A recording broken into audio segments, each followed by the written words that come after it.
Bust out your nostalgia goggles, people. Rewind the clocks back to May of 2016 and remember a time in the ancient past when the vampire counts and Empire of Man were the new kids on the block. A time when Mannfred von Carstein roamed the skies and hunted for a masked man of metal to stab in the back and doom the world. Thanks, Manny Fresh. We got El Clasico today as the undead and humanity battle for Sylvania. An iconic matchup between Balthasar Gelt and the Bald Betrayer, with Kark commanding the Empire and Morgengrat commanding the Vampire Counts. Two really experienced players, two very good factions. Should be an entertaining show. For Kark and the Empire, 4 Pistoliers ride in the Vanguard. They synergize exceptionally well with Lore of Metal because they have high base damage but low AP, and a Steam Tank is the Wind of Shimon made manifest, an angry machine spirit ready to ride down the enemies of the Imperium. But the Crypts are rebelling, magic is in the air, and the dead rise once more as fell bats fly overhead, Cairn Wraiths on the ground below, and a lot of ghouls and horrors ready to feast on a dying empire.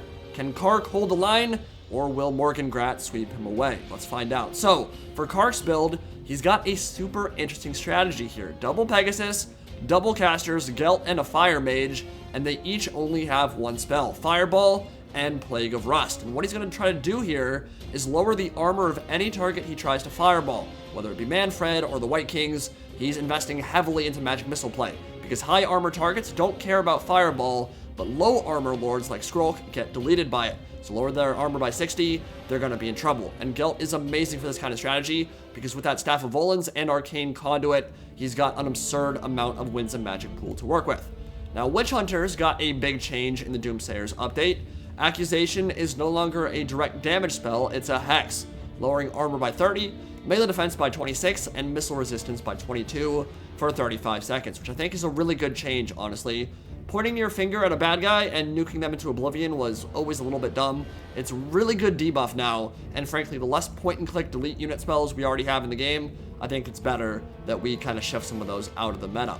So, Pistoliers will be great on the flanks. They're going to be doing really well when stuff has minus 60 armor.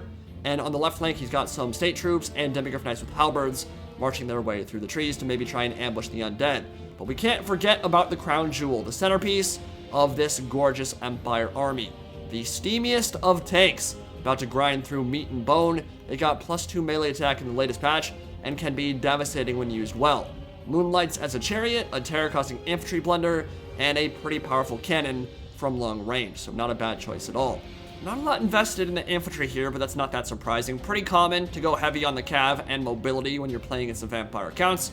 And for Morgengrat, on the left flank, some Black Knights, only 700 gold. They can provide a lot of value for killing range units. In the rear, he's got Cairn Wraiths, which are awesome against killing Demigryph Knights, and can be fantastic when supporting stuff like Crypt Horrors or Crypt Ghouls. Armor piercing next to the poison from those Crypt Horrors and Crypt Ghouls will be really good. And then Manny Fresh himself, Spirit Leech, Invocation of Nahek, and Raise Dead. And of course, he has that gigantic Winds of Magic pool to work with. Over here, we've got zombies, and they were buffed tremendously in the most recent patch in the Doomsayers update, which was a buff that I don't think anyone was really asking for, but vampire counts are certainly happy with it. They had their price reduced by 50, which is crazy. Think about the best fodder unit in the game. Huge HP pool, can be healed, unbreakable, and cause fear for such a cheap price. I mean, that buff has made them very viable as a frontline unit for the vampire counts. And they're going to be supported by Wight Kings, who have Scab's Wrath, which is going to be a wind spell, kind of like Wind Blast, doesn't do anywhere near as much damage, but can certainly help get rid of some of the chaff in the Empire State troops in the front ranks.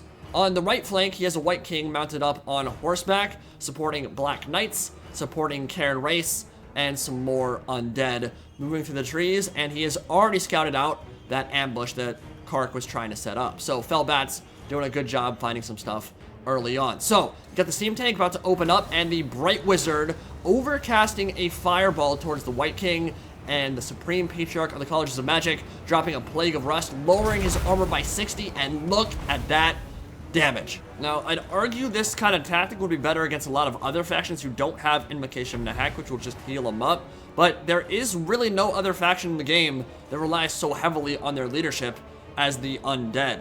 So that will force the Invocations of the Heck kind of to be used in a bad way. You'd much rather have those Cairn Wraiths and the Crypt Horrors blobbed up in a flank, go into town, pounding on stuff, and then overcast it, then just use it on a single Wight King to get them up to full. Because that unit is really not going to provide that much value for the front line. It's nice support, it can do a little bit of damage, but a dismounted Wight King certainly isn't going to get a massive amount of kills. Pistoliers doing a good job killing some fell bats, and Demigryph Knights actually going to catch these Black Knights napping.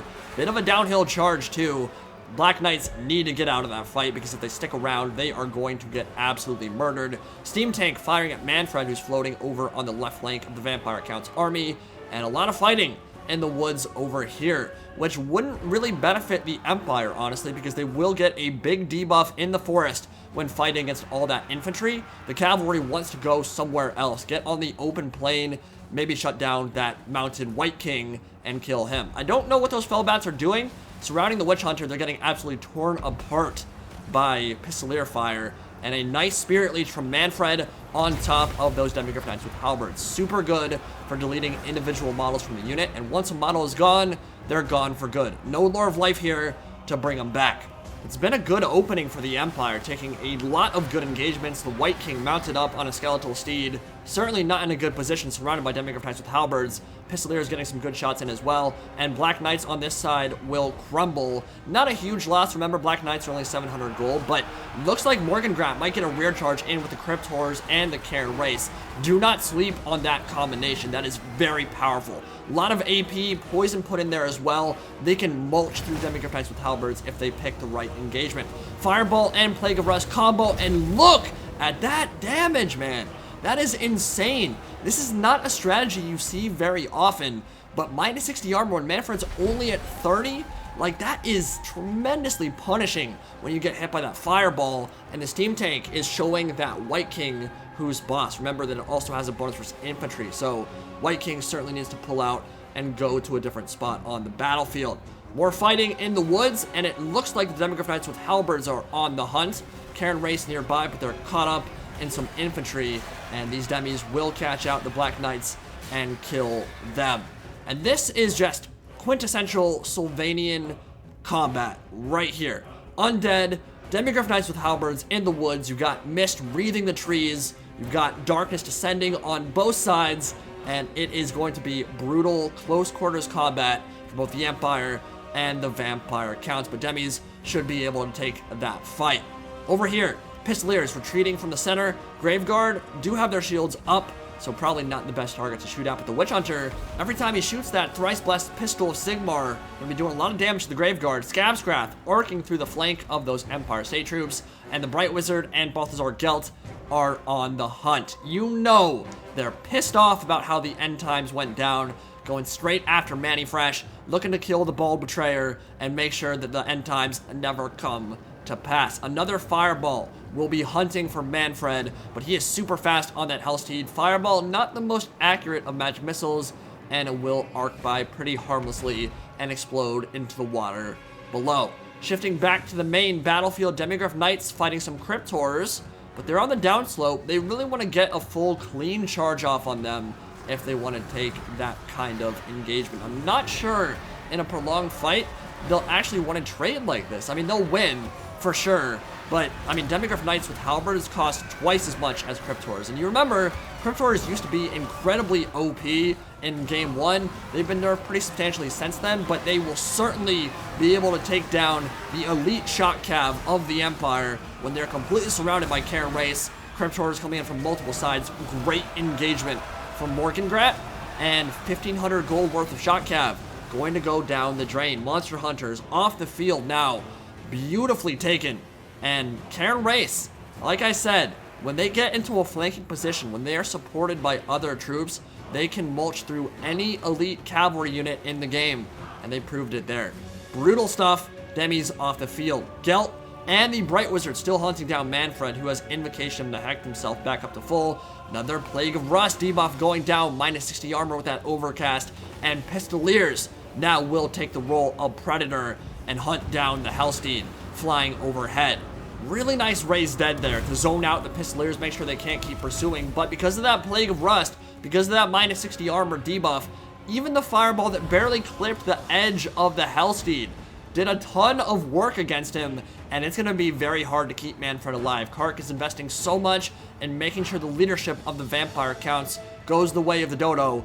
Going to be incredibly difficult to keep him alive here, and the Witch Hunter could also add some DPS to the mix and make sure Mannfred falls. Still flying away. Thankfully, he is on that Hellsteed, so he's got all the mobility in the world, but going to be tough to keep him in the fight. Crypt Horrors in the center, as is the Steam Tank, and a big fight brewing at the edge of the copse as Demigryph Knights with Halberd State Troops, the Empire Steam Tank, and the rest of the infantry for both sides collapse in and begin a slug-it-out melee grind, which will honestly probably favor the undead. I mean, they've got some demis left, but not a lot, and they're being forced into engagements where Crypt Horrors and Cairn Wraiths are right next to them, and they're terror routing a lot of stuff. Pistoliers running away, Cairn Wraiths flanking around behind the Empire State Troops, Scabscraft smashing into the flank of the infantry for the Empire, and though the Pistoliers are still alive and still have some of their mobility, they're running out of ammunition, and they are not good in melee at all, and they're shooting at zombies, which is really not ideal. Ideally, you'd want to have a Plague of Rust down on the Grave Guard and shooting into them from the flank or the rear so they don't get that shield buff.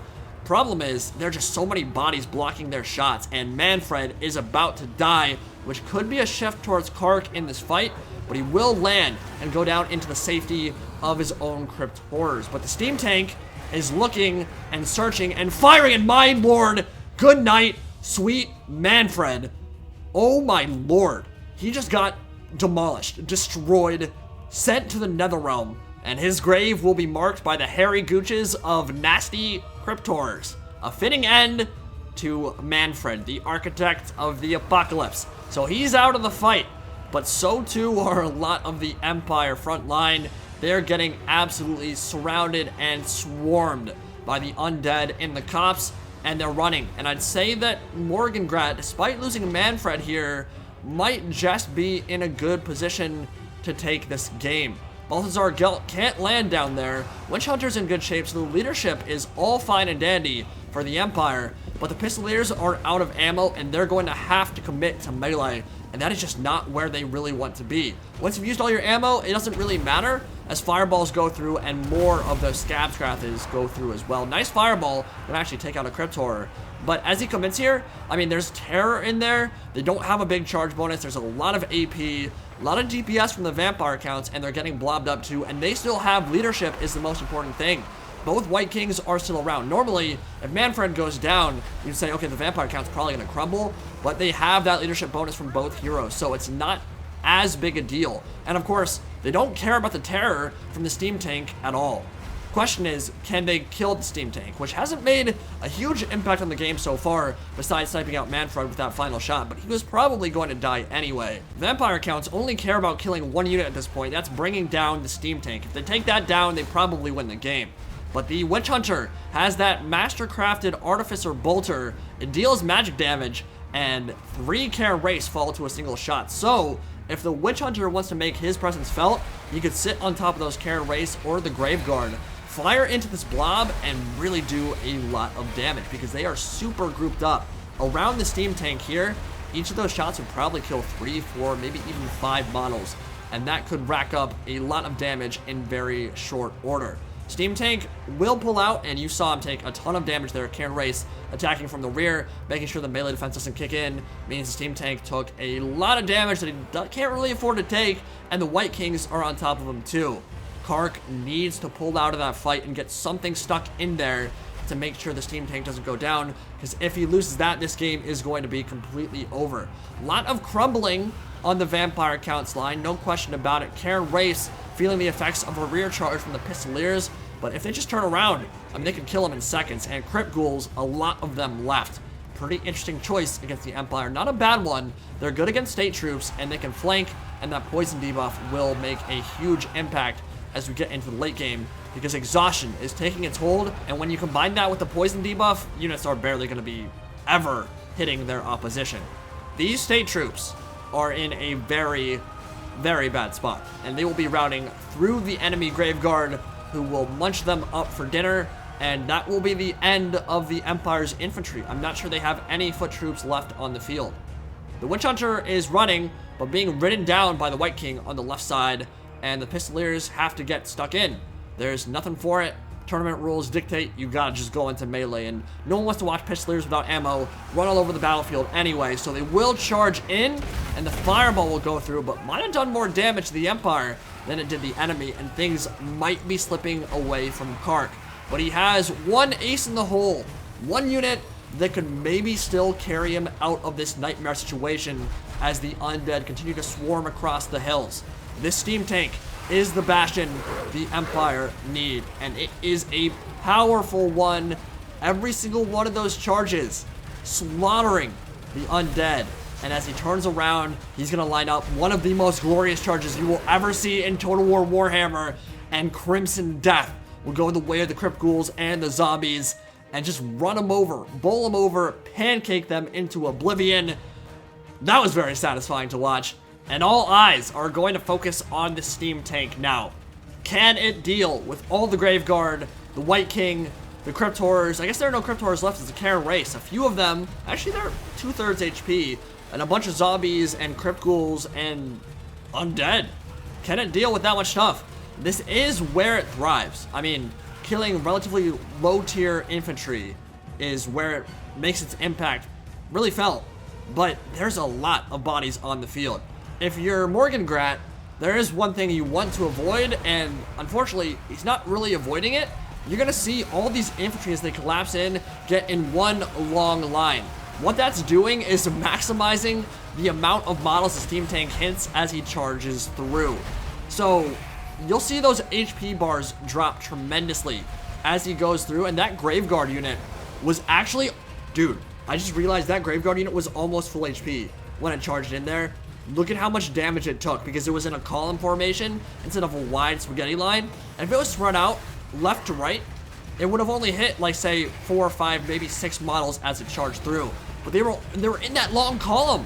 And so as the steam tank bowled through, it hit almost every single model in the unit and demolished them.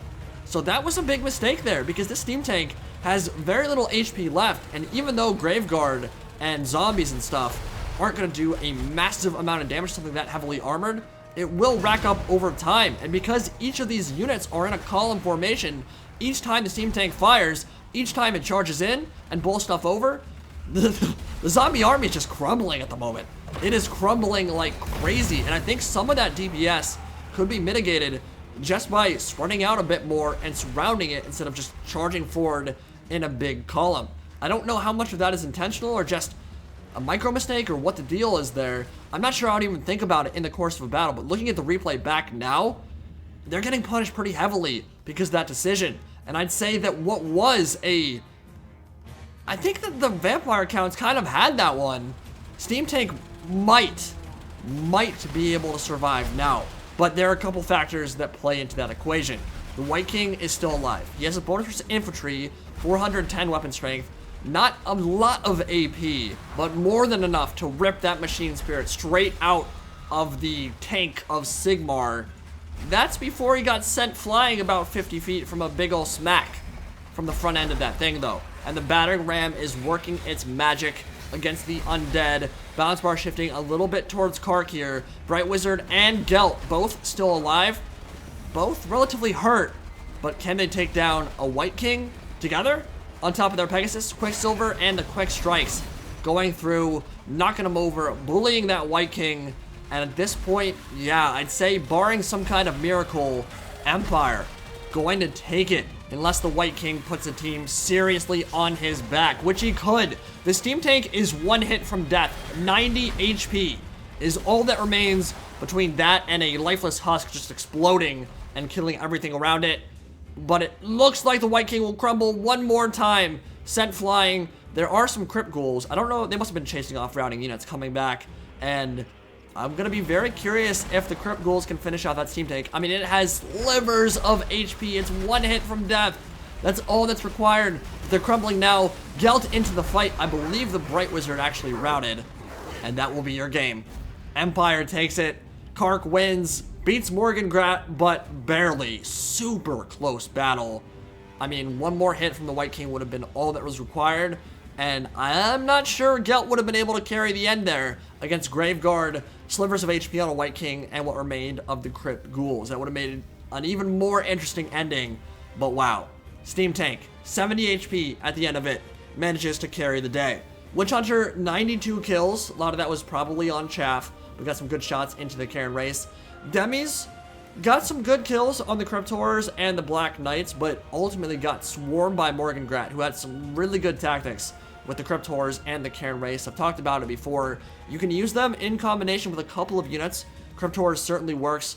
With Blood Knights, works amazingly if you want to take down high tier Cav, but they work amazingly as a support unit. Do not sleep on what Cairn Wraiths can do for you. They cause terror, relatively cheap, highly mobile compared to infantry anyway, and that AP can do wonders for you. It's really, really good. Started the battle out with 1 chevron, I think, ended up with 3 at the end of it, so that was very impressive. But the coolest thing that entire battle, I think, was seeing Gelt and the Bright Wizard go to work.